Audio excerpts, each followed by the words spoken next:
Hi, everybody. I'm Alice K. Ruckelhaus from Suffering Well, and we're talking some more about the Rosary today and why the repetition is actually important.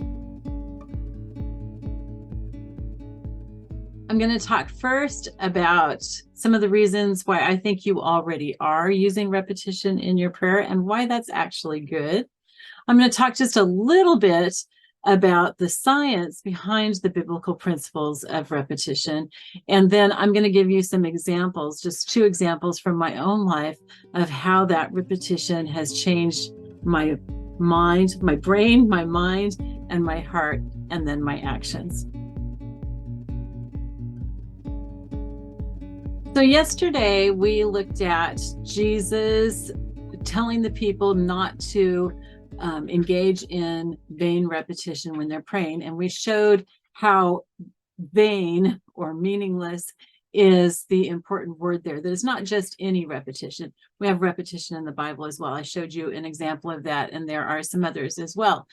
I also told you that we would be talking about why the repetition in the Rosary is actually important. And there's actually repetition in a number of prayers, of Catholic prayers especially. So let's just talk a little bit about what that means and why it can be important. Now, I'm not at all discouraging spontaneous prayers. I think that's important for many of us. For some people, it's hard for them to come up with their own prayers, and so they like to rely on pre-written prayers, and I don't think there's anything wrong with that either. But I'm certainly not discouraging spontaneous prayers, so please don't take that away from this. But what I want to say is, even when you pray spontaneous prayers, when you pray for the same things over and over and over, which Jesus encourages us to do, keep seeking, keep knocking, keep on, so on and so forth. There's a lot of examples of that. If you want me to make a video showing you more examples of that, let me know, but I'm trying to keep these short, so I can do another video if you'd like. But let me just talk about what you do in your spontaneous prayers. I strongly doubt, and this doubt comes from 60 years of praying just spontaneous prayers and listening to other people pray spontaneous prayers, I strongly doubt that your own prayers do not include some repetition. They might not include repetition right there in the prayer, but day after day after day, you're praying for the same things over and over, right? And that's good. There's absolutely nothing wrong with that. You should be. But what you do is you kind of fall into a way of praying, usually with the same words, maybe slightly different, but usually with the same words, you pray for those things. Is that meaningless repetition? It can be, but it probably isn't. I'm going to give you the benefit of the doubt that it's not, because it probably isn't. If you're serious about prayer, then you're probably praying from your heart. Your prayer should always be from your heart, and it should be something that is a communication between you and God. And it also involves listening to him too. So since we all engage in some repetition, let me just put this out there. Whose words do you want to rely on for that repetition?